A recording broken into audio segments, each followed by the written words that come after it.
Hello students, welcome back to the smart box. आपका इंतज़ार ख़त्म हो गया है। यहाँ पर हम वीडियो लेकर के आए हैं हमारे साइंस 1 के इम्पॉर्टेंट आंसर का, और उन्हें कैसे लिखना है और उन्हें कैसे प्रेजेंट करना है ये चीज़ भी हम इसके अंदर एक्सप्लेन करेंगे।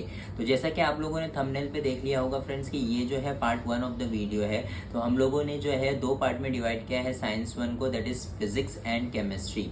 फिजिक्स एंड केमिस्ट्री में डिवाइड करने का रीज़न ये है कि हम थोड़ा सा स्मार्ट वर्क कर रहे हैं, क्योंकि हर एक क्वेश्चन में, चाहे वो गिव रीजन हो, चाहे वो ब्रीफ्स हो, चाहे वो 3 मार्क्स के क्वेश्चन हो, हर चीज़ जो है ना वो दो दो चीज़ों में डिवाइडेड है, दो दो पार्ट में डिवाइडेड है। यानी फिजिक्स में आधे और आधे केमिस्ट्री में। यानी किसी में अगर 4 क्वेश्चन पूछ रहे हैं तो 2 फिजिक्स के हैं, 2 केमिस्ट्री के हैं, 2 पूछ रहे हैं तो 1 फिजिक्स का है, 1 केमिस्ट्री का है। इसलिए हम लोग पहले जो है पार्ट 1 देख रहे हैं, यानी फिजिक्स के सारे चैप्टर्स के इंपॉर्टेंट क्वेश्चंस और उनके आंसर किस तरीके से लिखने हैं हमें, वो हम लोग जल्दी जल्दी इस वीडियो में देख लेंगे।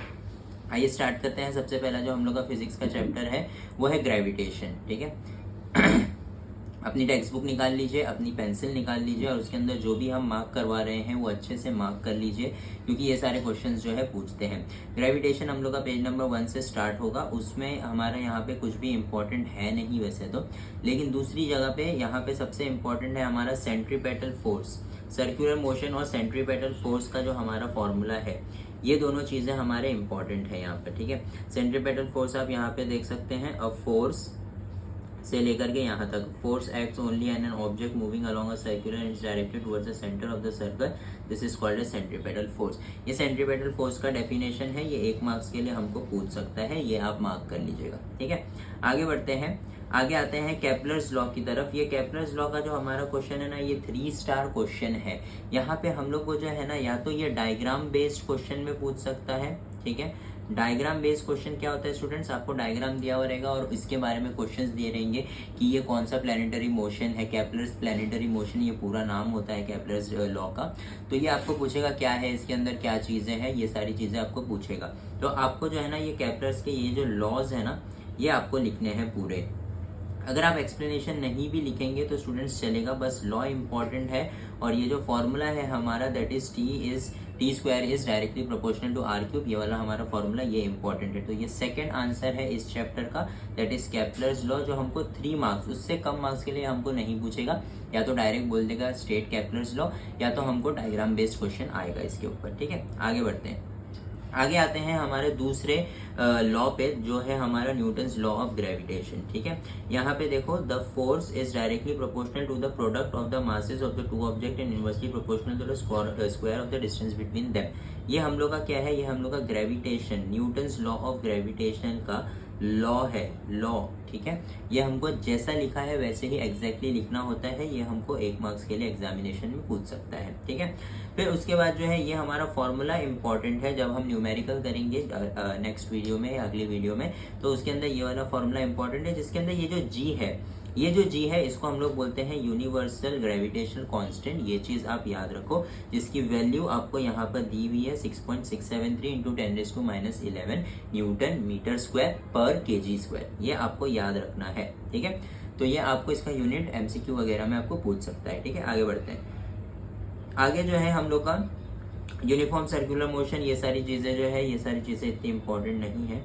उसके बाद हम आते हैं ये जो है आपका एक इम्पॉर्टेंट गिव रीजन बनाता है कि जब मून फुल मून होता है तभी हमारा हाई टाइड होता है या लो टाइड होता है। तो ये जब आप इस चीज़ को पढ़ेंगे ना, तो आपको ये चीज़ समझ में आएगी कि कब हमारा लो टाइड होता है, कब हमारा हाई टाइड होता है, और मून का उसके अंदर क्या हाथ है। तो याद रखिए, गिव रीजन के लिए ये आंसर हमारा एक इम्पॉर्टेंट है। बच्चे निग्लेक्ट कर देते हैं इस चीज़ को, ये हमारा एक इम्पॉर्टेंट आंसर है। उसके बाद हम आगे बढ़ेंगे। अर्थ ग्रेविटेशनल फोर्स एक नॉर्मल है, आप रीड कर लीजिएगा। Earth gravitational acceleration, earth gravitational acceleration, value of g जो है ना, हम लोग को डिराइव करने के लिए आता है कि वैल्यू ऑफ जी कैसे आया है। तो ये आपको एक इम्पॉर्टेंट क्वेश्चन है। अगर नहीं तो आपको value of g that is 9.8 metre per second square, ये आपको याद रखना पड़ेगा। ठीक है। आगे बढ़ते हैं, variation on in value of g. अब ये एक इंपॉर्टेंट क्वेश्चन है, इसके अंदर से बहुत सारे क्वेश्चन बनते हैं कि हमारे इक्वेटर पे जो है, जैसे ट्रू और फॉल्स बन जाएगा, ये इक्वेटर पे जी का वैल्यू ज़्यादा होता है या पोल्स पे जी का वैल्यू कम होता है, ट्रू और फॉल्स में आप पूछ सकते हैं। तो आप यहाँ पर आप पढ़ेंगे तो आपको समझ में आएगा कि हमारा जो हाइट जब चेंज होता है, याद रखिए जब भी हाइट चेंज होगा यानी हाइट इंक्रीज होगा तो हमारा ग्रेविटी क्या होगा, डिक्रीज होगा। ठीक है। दूसरी चीज़, अर्थ के सरफेस पे अगर आप यहाँ पे देखेंगे तो क्या लिखा हुआ है, its radius is largest at the equator and smallest at the pole. Equator पे हमारा जो रेडियस होता है ना वो लार्जेस्ट होता है। अब रेडियस लार्ज है यानी इक्वेटर पे हमारा जी का वैल्यू क्या होता है, कम। ठीक है। और क्योंकि पोल्स पे स्मॉलेस्ट होता है तो हमारा जी का वैल्यू यहाँ पे क्या होता है, ज़्यादा। इस चीज़ पे आपको याद रखना है। आपको ट्रू और फॉल्स वगैरह में पूछ सकता है, कोरिलेशन में आपको पूछ सकता है। चेंज इन हाइट वगैरह भी इंपॉर्टेंट है, जैसे जैसे हाइट बढ़ेगी वैसे वैसे ग्रेविटी कम होती जाएगी। फिर उसके बाद चेंज इन डेप्थ का मतलब होता है जैसे जैसे आप अर्थ के अंदर जाएंगे वैसे वैसे आपका ग्रेविटेशन क्या होना चाहिए, बढ़ना चाहिए। लेकिन यहाँ पे यही एक चीज़ है कि जैसे जैसे आप डेप्थ में नीचे जाते रहोगे आपका ग्रेविटी कम होता रहेगा वापस से। जैसे जैसे आप नीचे जाते रहोगे ग्रेविटी भी कम होता रहेगा, इस चीज़ को आप याद रखिए। तो आपको ये चीज़ जो है अच्छे से पढ़ के जाना है। बीच में fill in the blanks question answers में कहीं पे भी छोटे मोटे 1 मार्क्स के आंसर में आपको ये चीज़ पूछ सकता है। आगे बढ़ते हैं, मास एंड वेट हमारा जो है इम्पॉर्टेंट डेफिनेशन है, define mass and define weight. इस चीज़ को आप याद रखिए, इस चीज़ को बिल्कुल भी छोड़ के मत जाइएगा, ये इम्पॉर्टेंट क्वेश्चन है। ठीक है। आगे बढ़ेंगे इसी चैप्टर में, और ज़्यादा कुछ हमारे पास इंपॉर्टेंट नहीं है। फ्री फॉल का आपको डेफिनेशन पूछ सकता है, डिफाइन फ्री फॉल 1 मार्क्स के लिए आपको पूछ सकता है आराम से, कोई भी फालतू चीज़ नहीं है, एकदम इजी चीज़ है कि जब आप पे जो है ग्रेविटेशनल फोर्स जब लगता है एक बॉडी पे, उसके अलावा और कोई भी फोर्स नहीं लगता है तो उसे फ्री फॉल कहते हैं। ठीक है। अब यहाँ पे सीन क्या है ना कि अगर आपका जो फ्री फॉल हो रहा है तो यहाँ पे एक हमको यहाँ पे बीच में एक आंसर भी दिया हुआ है कि फ्री फॉल जो है ना वो सिर्फ और सिर्फ कहाँ पॉसिबल है, वैक्यूम में पॉसिबल है। नॉर्मल जगह पे कहीं पे भी फ्री फॉल पॉसिबल नहीं है। तो ये चीज़ भी आपको MCQ fill in the blanks में पूछ सकती है, इसलिए मैंने बता दिया। ठीक है। उसके बाद आते हैं अर्थ ग्रेविटेशनल पोटेंशियल एनर्जी पे, जो डिपेंड करता है हमारा हाइट पे। अब इसका जो फॉर्मूला होता है ना, इसका फॉर्मूला होता है mgh, इसका फॉर्मूला होता है mgh, ग्रेविटेशनल पोटेंशियल एनर्जी का। ग्रेविटी, अगर हमारा ग्रेविटी तो चलो हर जगह सेम होती है, लेकिन जैसे हम ऊपर जाते रहेंगे ग्रेविटी कम होती रहेगी। एक ऐसी हाइट पे पहुंचेंगे जहाँ पे ग्रेविटी 0 हो गया है, पोटेंशियल एनर्जी 0। अगर कोई चीज़ ज़मीन पे पड़ी हुई है यानी उसका हाइट ज़मीन के साथ क्या है, 0, तो वापस हमारा पोटेंशियल एनर्जी 0 हो जाएगा। मास हमारा कहीं पे भी चेंज नहीं होता है स्टूडेंट्स, इस चीज़ को आप अच्छे से याद रख लीजिएगा। एस्केप वेलोसिटी का हमें जो है ना फॉर्मूला इंपॉर्टेंट है। यहाँ पे अगर आप देखेंगे v escape is equal to √2gm/r, इसको आप इंपॉर्टेंट मार्क कर लीजिए क्योंकि ये वापस से हम जब न्यूमेरिकल्स करेंगे तो उसके अंदर ये चीज़ इंपॉर्टेंट रहेगी। ये हम यहाँ पर हमारा चैप्टर जो है ना खत्म हो जाता है। बहुत ही आसान चैप्टर था, जितनी भी चीज़ें आपको मार्क करवाई है वो सारी चीज़ें पढ़ लीजिएगा। यहाँ पे बीच में से भी आपको देखना है तो देख सकते हैं, लेकिन पीछे से जो भी पढ़ाया गया है वो आप एकदम अच्छे से याद रखिएगा। ये जो डेरिवेशन वाले पार्ट है ना ये इंपॉर्टेंट है, ये एक बार देख करके जा सकते हैं आप। आगे बढ़ते हैं, नेक्स्ट है हम लोग का केमिस्ट्री है, तो ये केमिस्ट्री पार्ट में देखेंगे हम लोग। फिर हमारे आते हैं डायरेक्ट हम थर्ड चैप्टर पे। थर्ड चैप्टर हम लोग का कहाँ है भैया, सेकंड चैप्टर बहुत बड़ा है, थर्ड चैप्टर आ गए। ठीक है, थर्ड चैप्टर भी नहीं, फोर्थ चैप्टर है हम लोग का फिजिक्स पार्ट वापस से। ठीक है, फोर्थ चैप्टर हमारा शायद heating effect of electric current है। कहाँ गया, हाँ ये रहा। ठीक है, heating effect of electric current. Heating effect of electric current बहुत इजी चैप्टर है, आपको मैं बता देता हूँ इसके अंदर से क्या क्या फिक्स चीजें पूछती हैं। ये जो आपको फर्स्ट डायग्राम दिख रहा है ना, ये डायग्राम आपको कंप्लीट करने के लिए आ सकता है। आपको सारी चीजें पता होनी चाहिए कि ये जो डायरेक्शन ऑफ करंट है वो हमेशा पॉजिटिव से नेगेटिव की तरफ जाता है। वी जो होता है वो होता है हमारा पोटेंशियल डिफरेंस नामने वाला चीज, जिसको हम लोग बोलते हैं वोल्ट मीटर। ठीक है, इस चीज को याद रखिए। फिर उसके बाद आता है ये बीच में जो टेढ़ी मेढ़ी लाइन बनी हुई है, इसको हम लोग बोलते हैं रेजिस्टेंस, जो हम लोग को R से डिनोट होता है। यहाँ पे एक A बना हुआ है जिससे हम लोग करंट मेजर करते हैं, जिसे कहते हैं एमीटर। करंट मापने के लिए एमीटर काम आता है, और वोल्टेज नापने के लिए यानी पोटेंशियल डिफरेंस नापने के लिए वोल्टमीटर काम आता है। ये चीज को याद रखिएगा, बस ये आप छोटी चीज एक्सप्लेन कर दीजिए, काम हो जाएगा। ठीक है, फिर इसके बाद यहाँ पर है ना एक और चीज आती है कि ये नाइक्रोम, एलॉय नाइक्रोम जो है ना यूज होता है इलेक्ट्रिक कुकर और रेजिस्टर्स में। इसका गिव रीजन है एक, ठीक है। इसका गिव रीजन इंपॉर्टेंट है कि नाइक्रोम ही हम लोग क्यों यूज करते हैं, क्योंकि नाइक्रोम का जो है ये जो चीजें हैं, कुकर है, रजिस्टर है, ये सब heating effect of electric current पे काम करता है। और इसका जो नाइक्रोम का जो पावर है, हीट है, स्पेसिफिक हीट कैपेसिटी है, वो बहुत ज़्यादा है। बहुत ज़्यादा होने की वजह से क्या होता है कि ये ज़्यादा देर तक हीट हो सकता है और मेल्ट नहीं होगा। तो जो हम जिस काम के लिए उसको वहाँ पर डाल रहे हैं वो काम हमारा आराम से हो जाएगा, ठीक है। तो अब आगे बढ़ते हैं हम लोग। फिर यहाँ पे हम लोग का ये बल्ब वाला आंसर है। इसके अंदर जो है ना सोलोनॉइड है। सोलोनॉइड टाइप ऑफ बल्ब में हम लोग जो है टंगस्टन वायर क्यों यूज़ करते हैं, उसका भी एक गिव रीज़न है टंगस्टन वायर का, ठीक है। टंगस्टन वायर ही क्यों यूज करते हैं, उसका आंसर भी सेम है, जैसे नाइक्रोम का है वैसे ही सेम है। आप वो चीज़ याद रख सकते हैं। और इसके अंदर जो है ना आपको ये चीज़ याद रखना है कि इसका नियरली 3400 डिग्री सेल्सियस उसका हीटिंग कैपेसिटी होता है। ये सब छोटी मोटी चीज़ें हैं जो आपको पूछेंगे। अब ये सारी चीज़ें जो है ना, ये सारी चीज़ें, ये जो डायग्राम है, ये आपको जो है ना समझ के जाना है कि इनको बोलते क्या है। पिछले साल एग्जामिनेशन में ये डायग्राम दिया हुआ था और पूछा हुआ था कि ये 3 चीज़ें जो दी हुई है ये क्या है, इसका नाम क्या है, लिखो। 3 मार्क्स आपको पूरे मिल जाएंगे। तो ये आपको पढ़ के जाना है। फिर आगे बढ़ते हैं, हम आगे आ जाते हैं। ये सब इतना इम्पोर्टेंट नहीं है इस चैप्टर में। हाँ, ये एक इम्पॉर्टेंट है जिसे राइट हम थंब रूल बोलते हैं हम लोग। राइट हम थंब रूल जो है ना, आपको उसका जो लॉ है, वो स्टेटमेंट है, वो याद होना चाहिए। इमेजिन दैट, ये सारी चीज़ें जो है ये आपको याद होनी चाहिए। और फिर ये डायग्राम आपको याद होना चाहिए। डायग्राम आपको आएगा। इसके अंदर क्या है, इसके अंदर आपको ये बताना है कि जो थंब का डायरेक्शन है वो क्या बता रहा है और आपकी जो कर्ली फिंगर्स है वो क्या बता रहे हैं। बस इतना सा काफ़ी है, ठीक है। फिर आगे बढ़ते हैं हम लोग। आगे बढ़ते हैं, यहाँ पर आ जाते हैं हमारे फ्लेमिंग्स लेफ्ट हैंड रूल पे। फ्लेमिंग्स लेफ्ट हैंड रूल हमारा इंपॉर्टेंट है। थंब का डायरेक्शन क्या बताता है, इंडेक्स फिंगर का, और मिडिल फिंगर के डायरेक्शंस क्या क्या बताते हैं, ये आपको बस लिखना होता है, ठीक है। उसके बाद आ जाता है हमारा इलेक्ट्रिक मोटर। ये हमारा 5 मार्क का आंसर है, इंपॉर्टेंट आंसर, इसको याद रखिए। आपको सिर्फ ये डायग्राम बनाना है, आपको उसका जो है ना यहाँ पे कंस्ट्रक्शन लिखना है, और ये जो नीचे वाला पैराग्राफ है, ये पैराग्राफ है आपका वर्किंग का। तो ये वर्किंग का पैराग्राफ आपको लिखना है, बस खत्म हो जाएगा, इतना सही है। फिर उसके बाद हम आगे बढ़ते हैं, इलेक्ट्रोमैग्नेटिक इंडक्शन। गैल्वेनोमीटर आप एक बार पढ़ के जाइएगा। पिछले साल जो है ना ये डायग्राम बना के दे दिया था, पूछा था क्या है। तो गैल्वेनोमीटर ये एमीटर और वोल्टमीटर दोनों की जगह पे हम यूज कर सकते हैं, और एक्यूरेट आपको आंसर बताता है, इसलिए हम गैल्वेनोमीटर ज़्यादातर यूज करते हैं। तो ये एक ईजी सा टॉपिक है हमारा। फिर उसके बाद हम आ जाते हैं हमारे फ्लेमिंग्स राइट हैंड रूल पे। ये भी हमारा सेम वही है कि आपका जो है थंब का डायरेक्शन क्या बता रहा है, इंडेक्स फिंगर का, और मिडिल फिंगर का डायरेक्शन क्या बता रहा है, बस आपको उतनी सी चीज़ बतानी है।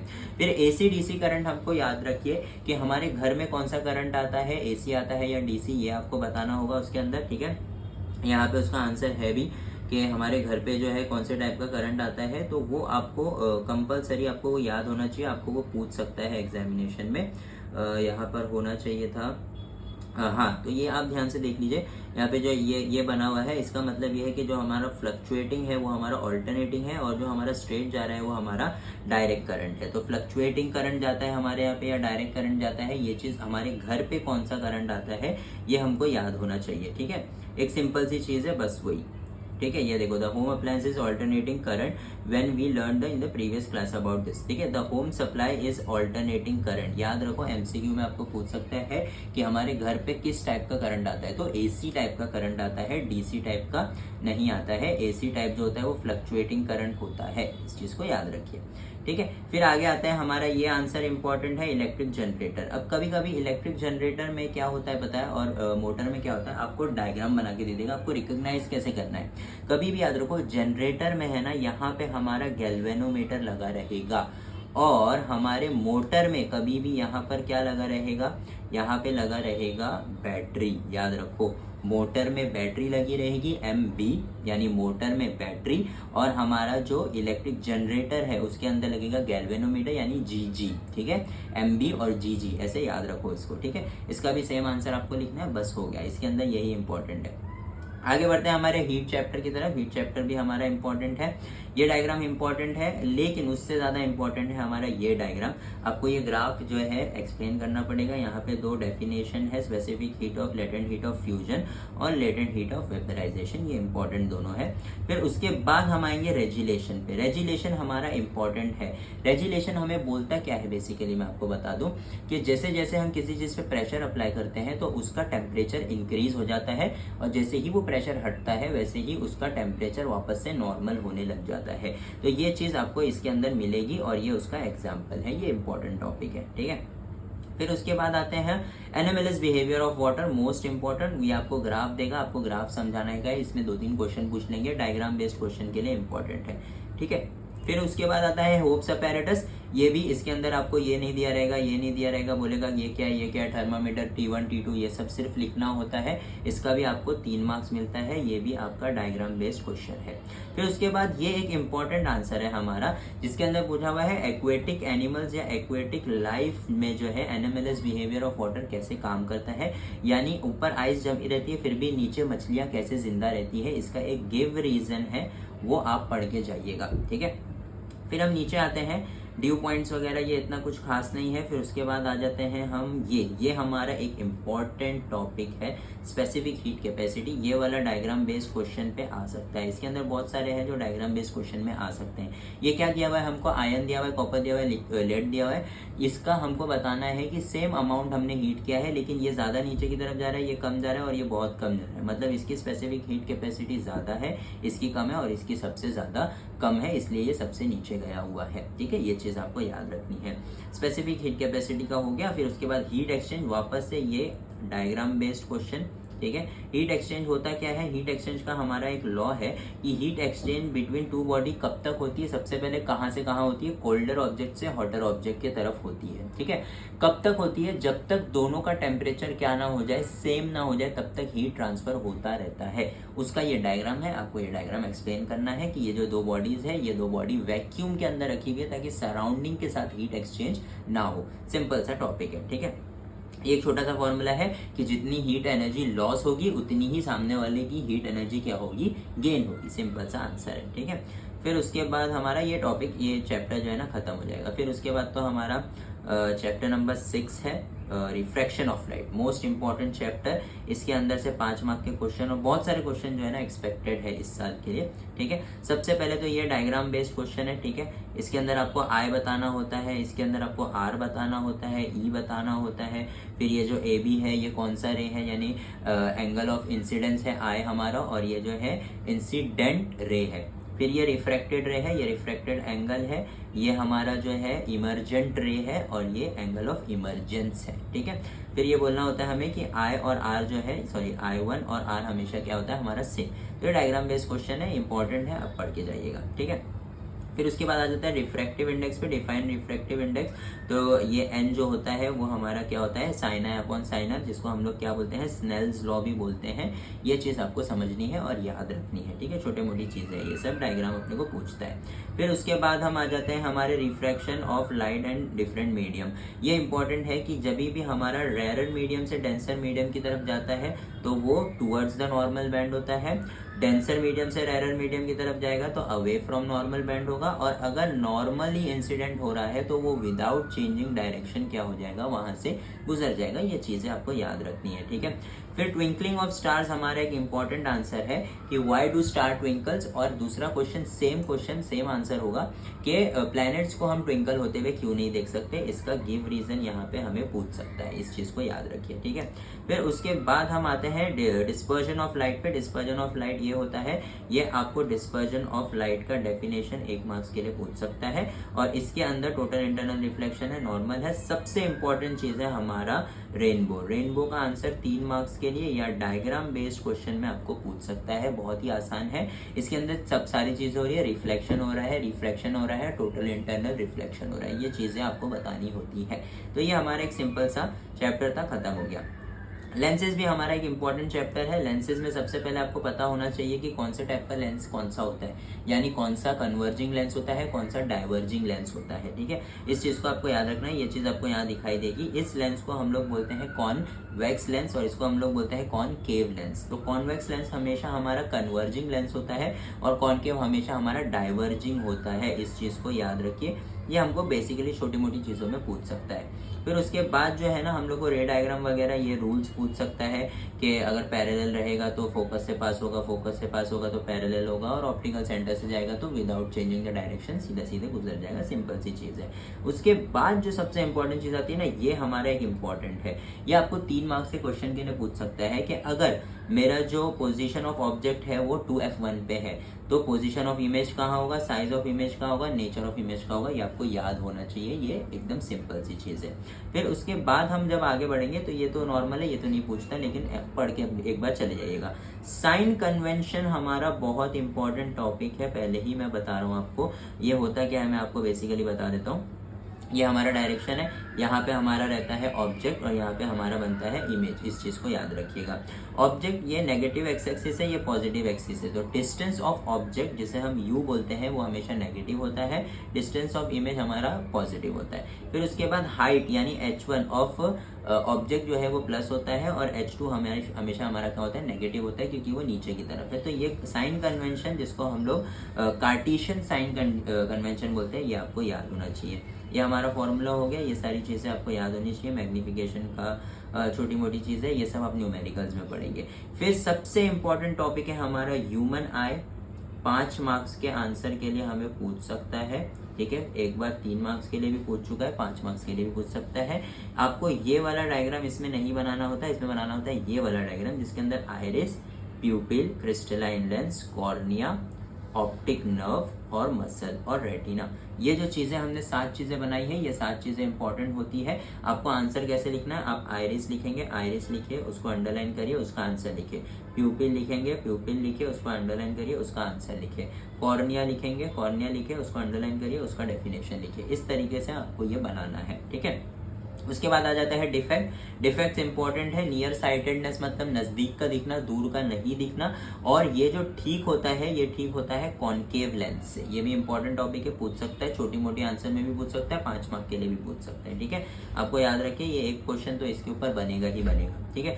उसके ऊपर फार साइटेडनेस जिसे हाइपरमेट्रोपिया भी बोलते हैं। फार साइटेडनेस मतलब दूर का दिखाई देना, नजदीक का दिखाई नहीं देना, जिसको हम ठीक करते हैं हमारे कॉन्वेक्स लेंस से। और फिर उसके बाद आता है प्रेस बायोपिया जिसके अंदर दूर का और नजदीक का दोनों ही हमको दिखाई नहीं देता है। तो इसके अंदर हम लोग यूज करते हैं हमारा डबल पावर का लेंस जिसे हम लोग क्या बोलते हैं, convex lens and concave lens. तो एक पार्ट का हमारा जो ऐसा एक पार्ट होता है वो कॉनकेव लेंस होता है और एक पार्ट जो होता है हमारा कॉन्वेक्स लेंस होता है। दोनों लेंसेज से ही इसे हम ठीक कर सकते हैं। इन 3 चीजों को याद रखिए और कैसे ठीक होता है ये याद रखिए, ठीक है।